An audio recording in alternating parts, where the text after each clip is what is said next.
Best of r/entitled parents episode 159. Subscribe for Reddit videos daily. This happened to me about 3 years ago and it's probably the strangest EP experience I've ever had. I regularly attend Supernova, the Australian version of Comic-Con, and since I graduated high school I started going in costume. I'm not at all a professional cosplayer but I enjoy dressing up and it's always a great feeling when people are still wanting to take photos with you.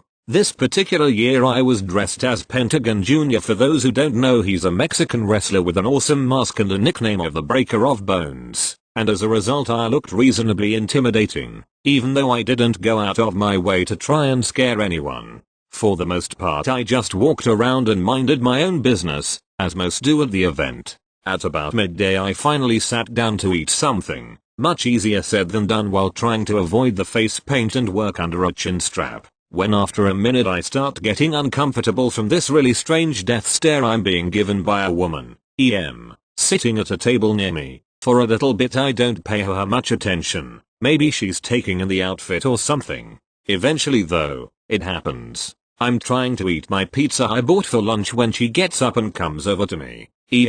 What do you think you're doing? Me, confused. Eating lunch?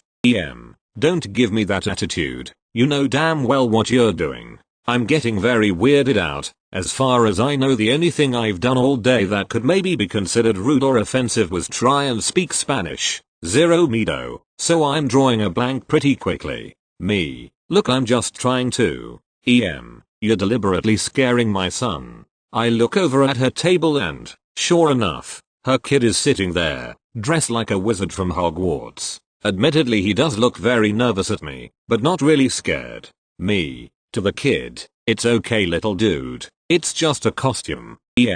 Furious, did you really have to come to this as such a creepy looking clown? Swear to God, she said this. If you know Pentagon Jr., you know how completely wrong this statement is. Me, oh I'm not a CL. You're just trying to scare children. Now something to keep in mind, not solely for Supernova but any pop culture convention, is that a lot of people dress up and very often it's something that's not exactly kid friendly. A lot of horror movie characters, generally a lot of revealing costumes and some pretty intense makeup work sometimes. By comparison I was pretty tame.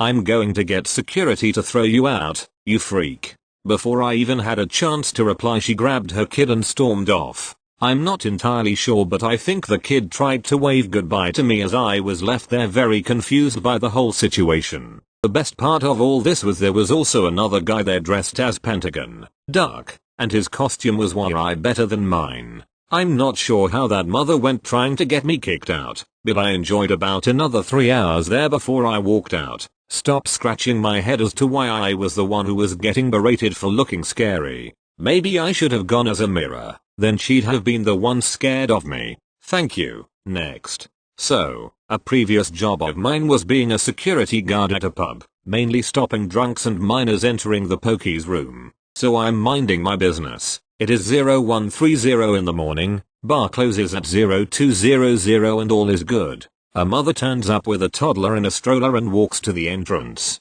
Sorry mom, juveniles can't come and so you have to leave. I gesture to the big sign that says no unsupervised children in the car park. Mother leaves child and walks in, firmly exclaiming that I'm there, therefore the child is supervised. I neither have the qualifications nor insurance to look after children. I walk in and get the hotel manager's attention. We approach entitled mother and inform her that she has to leave due to her breaching conditions of entry. Her toddler is still outside alone. We inform her that she has now been instructed to leave and if she refuses then police will be called. Of course she refuses. The manager makes the call. Refusal to leave licensed premises and child abandonment.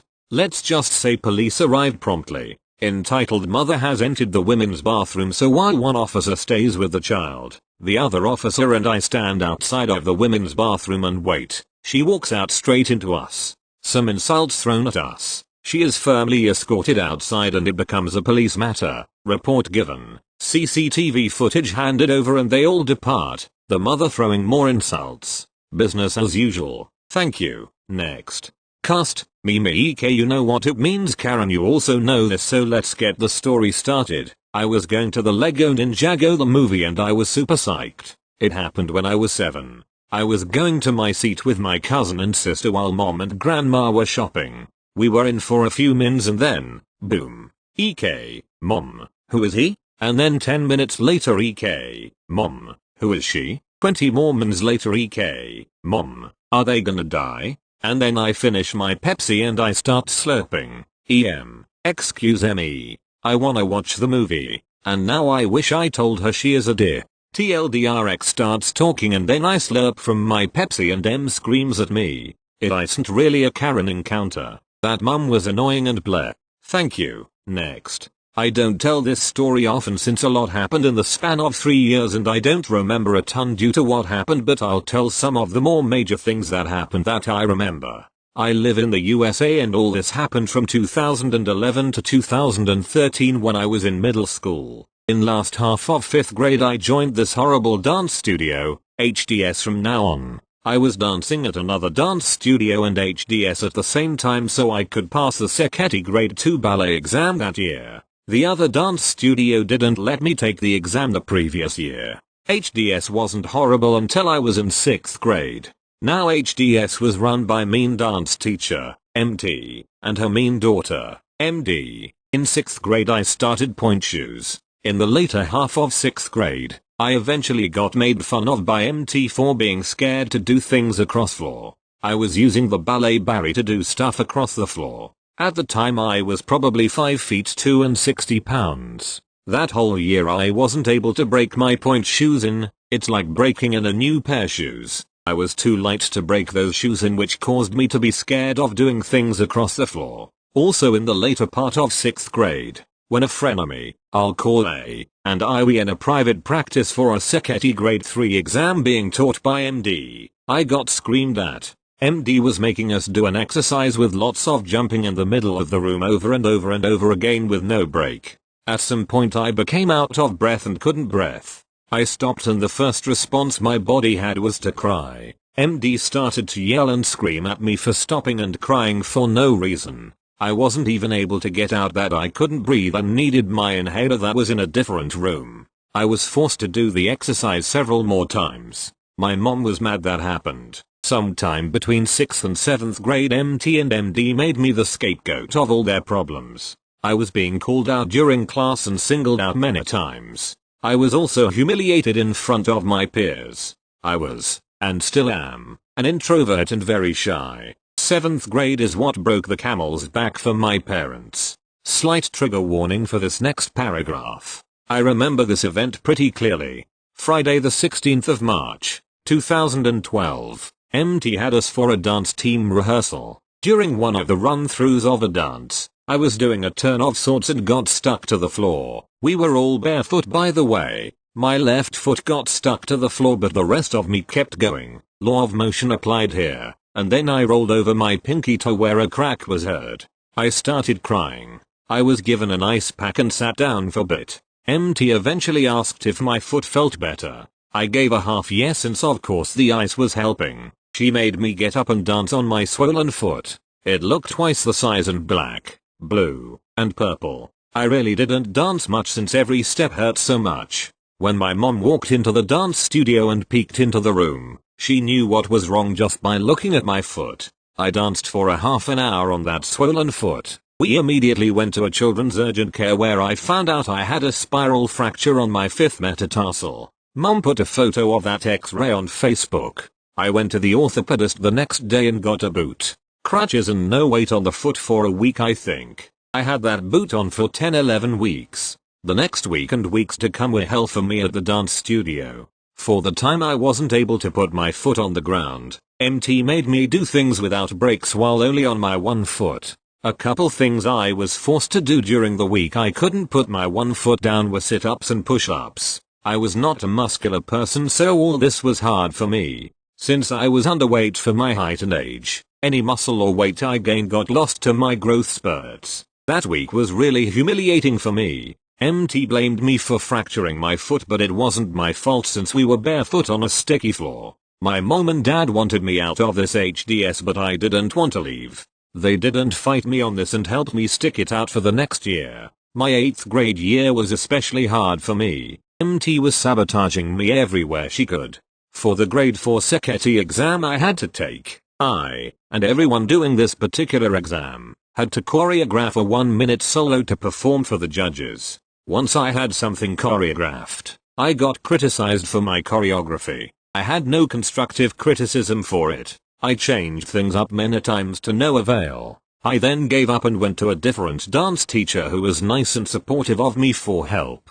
She will be known as GT for good teacher. I let GT Ray choreograph my little solo. That CHCSETI exam, my peers and I all got a pass on it, equivalent of a US school grade C or D. I had a point solo from the previous year I was still doing in 8th grade. In the beginning of the year I had regular solo practice time with MT. Eventually MT started coming later and later till she eventually missed helping me with my solo. GT stepped up to help me practice my solo. Eventually MT took my solo spot and gave it to someone else.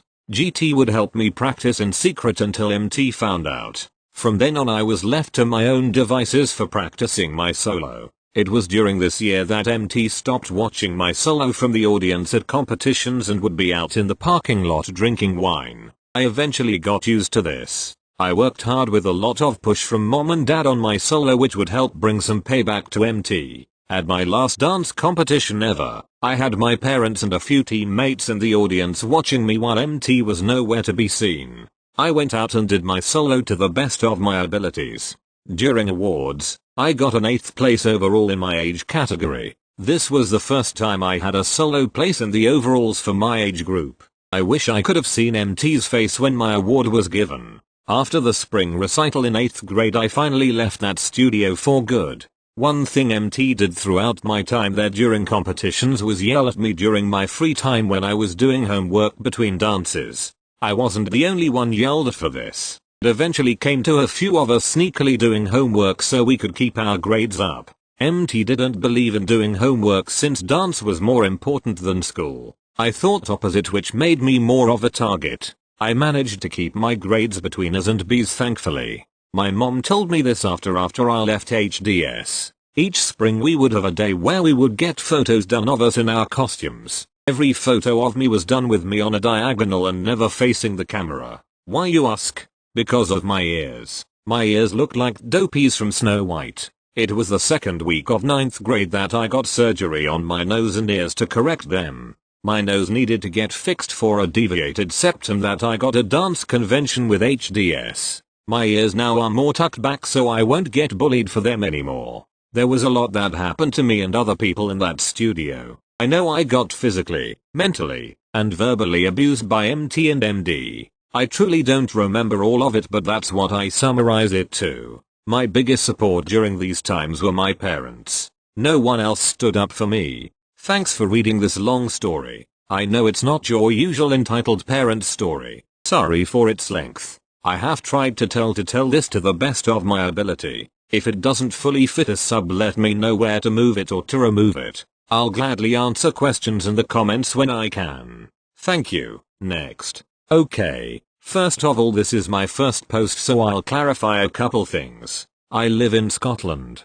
The place where I live and work. I work in a sort of fast food place that is only a couple of blocks from my house, is crowded with a mix of fairly well-off people, some of who are lovely, and a mix of teens and students who are quite boisterous. Chav Central, with a lot of Neds about. I am still a school pupil so I come into work during my free periods over lunch. About a month and a half ago before my workplace shut due to coronavirus, I was working my usual Monday shift between 12 and 2. School pupils usually come for their lunch about 1 so it was fairly quiet beforehand and it was just me and the chef. I can only make half the menu I'm still learning, who was in the back preparing chicken. We are bringing in a new menu soon so we have been offering a large chicken piece for £1 and 2 small fiery wings for £1.20. As I was cleaning the milkshake machine after serving another customer a woman walked in with her son, EK. He looked about 7 and was ignoring me and playing on his phone. I'm sorry who does that I got my first phone at 15. The woman, EM, stood at the till and I walked over and greeted her. This is pretty rough but was about the conversation. Me, hi, what can I get for you? EM, what would you like? Asking EK. The kid grunted and EM turned to me, so I'm assuming she spoke caveman. EM. Just the chicken deal please. Me. Is that the chicken piece or the fiery wings? EM. He's a kid, he doesn't eat spicy food. What do you think? And he's hungry, so big ones please. Me. Is that 2 pieces then? EM. Looked at me snottily. No, I'm not having any. Me. I was a little confused at this point. Okay, that's £1 please. She handed me a £1 coin and I put it through the till and handed her the receipt, binning the other one as I can do the chicken myself, so I didn't need to give it to my colleague who cooks the things I can't and was busy preparing for school lunch deals. I left her at the till as I went to get some tongs and took the chicken out of the warmer and put a big piece into a paper bag and rolled it up. I then handed the bag to EM and thanked her for coming, and they walked out the door, leaving it open, which is really annoying as it's really cold outside. I shut the door and just as I returned to the kitchen and washed my hands, the woman was back. EM. Quite clearly annoyed. Excuse me. Excuse me. You returned to the counter and tried to smile cause the customer is always right. Me. Is everything okay with the chicken? EM. No, everything is not okay. You only gave my son 1 piece. That's what she paid for. £1 for a piece of chicken. This is why incompetent children shouldn't be allowed in the kitchen on their own. Me. I'm sorry, but that is what you ordered. You can buy some more if you'd like. EM. No, I wanted the 2-piece deal for $1.20. Me. I'm sorry, I can't take the chicken back and give you 2 of the fiery wings instead. EM. No, I want 2 of the normal chicken pieces for £1.20. Me. I'm so sorry about the confusion. It's clearly stated on the menu, but it's only the fiery wings that are on for $1.20. 2 of the normal chicken is £2. EM. I cannot believe you are wasting my time. Where is your manager? Get them for me. Me. I'm sorry, but the owner isn't here just now. He'll be here at 1 to help cook the school meals. I can get my colleagues from the back to explain the menu if you would like. EM. No, I'll talk to your manager. As you said, he'll be here soon anyway. Me. Okay, if you'd like to take a seat, I'll let him know you're here. She obviously protested and stood right in front of the till. Now, my boss isn't the best at timekeeping and usually strolls in whenever. Today he didn't get in till after the first wave of school pupils and the woman got swamped by hungry teenagers. I'm assuming she got bored and left because I couldn't find her once my manager turned up. She hasn't come back while I've been working. Hope you enjoyed. I know it wasn't as intense as a lot of these are, but because of where I work I deal with entitled mothers a lot, so let me know if you want to hear more XX. Thank you. Next. So I'm a Malaysian kid living in Hong Kong. Both parents are from Malaysia. My mom's dad, granddad, was sort of rich back in the 1980s and had a lot of money for my mom and her other 2 brothers and sisters. My mom's older brother is EF. His wife is EM and 4 daughters are ED1, ED2, ED3, ED4. The family are cunts and always play the suffering family with too many kids card to get the inheritance from my grandma left to her by my granddad who died in 2011, all just to satisfy their needs. So last year when I went back for New Year's to celebrate with fam, I brought my MacBook to do my schoolwork with. But in one of our family dinners ED2 sees me working with it and says, "Wow, you have a MacBook, even I don't have one, it's so cool," and all that sappy shit. I only half-heartedly and say, yeah, I guess. So can I have it to work on stuff for my uni? I have homework to hand in and forgot my laptop. I still was focusing on my work and didn't reply, so she just took it and said, "Guess that's a yes then." I said WTF and snatched it back and told her to fuck off and stop being a dumb cunt. She then proceeds to run out for her mother. OBTWED1 was 19 when this happened, 4 years older than I am. EM walks in not long after and immediately shout, "Give me my daughter her MacBook or else." What do you mean her MacBook? It's mine and I am working on it. I don't care, she needs IT more than you do. She has actual work and not stupid work like yours. Not my problem, it's your own fault that your daughter didn't bring her own laptop. I don't care, give IT now. EM tries to reach for it but I move my laptop away and I go find my mom to help. Luckily, she goes freaking mental on the EM and she stops bothering me. This wasn't the only time something like this happened. Mayo and everyone in the family is so fed up with it. Thank you. Next. The usual mobile non-English drill. Little warning. This is a long one. I really spent some time thinking about posting this until I decided to. Also, it's more me using this sub as a vent than a story. This post is about my mother. She is an absolute insane narcissist. You know, one of these rules apply to others but not to me persons. And if I'm honest, she is completely cut off from reality. Here is the first story. Crashing my relationship / harassing my no ex. If you read my last post here, you know that I was the victim of heavy bullying, which left some serious scars and kicked my self-esteem down to zero. So when this girl I had a crush on told me she was in love with me, I couldn't handle it and basically crashed it. A year after we both graduated, we met again, but this time I was confident enough to ask her out and she became my GF.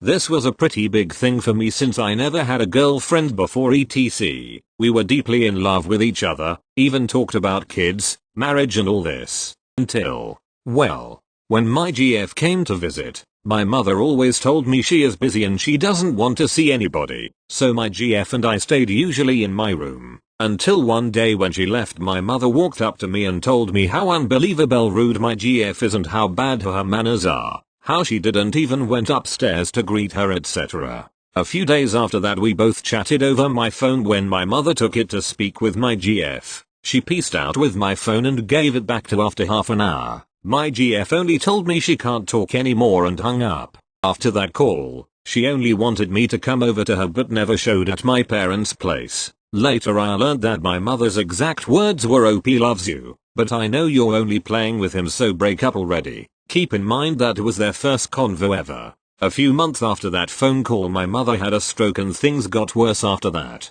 My mother couldn't shut the fuck up about how my GF is only playing with me, using me, how she is an ungrateful brat, how her parents look down on us, think they are better than us. My mom is sort of rich, she founded 2 companies and keeps expanding. Once she started crying on my face because this girl is ruining our special bond. The best part was on Christmas, when her parents invited me over for dinner. After I returned home to my parents, my mother started with this dialogue. "Mom, well, seems she doesn't want to come over to us for dinner." Me, "You didn't invite her." Mom, "Why should I?" Me, "What do you expect? That she casually walks in, sitting herself on our table and saying, 'I am going to eat with you'?" Mom, "I will not invite this spoiled bitch. I don't want her here." Starts crying, "She is ruining everything." BTW, she absolutely indoctrinated my dad into all of her nonsense. 2 more instances happened on my 20th birthday when she demanded her to clean up after my guests and said to my best friend that she wanted my best friend to become her daughter-in-law, but now it seems like she is stuck with this spoiled brat. First of all, we weren't even married. Second, she was still in the same room. After more and more of this nonsense, my now ex couldn't handle it anymore and broke up with me. Thanks a fucking lot, Mom. Sorry, but I had to let this go. I just needed to get this all out. I have more stories to tell about her. This wasn't even her worst form.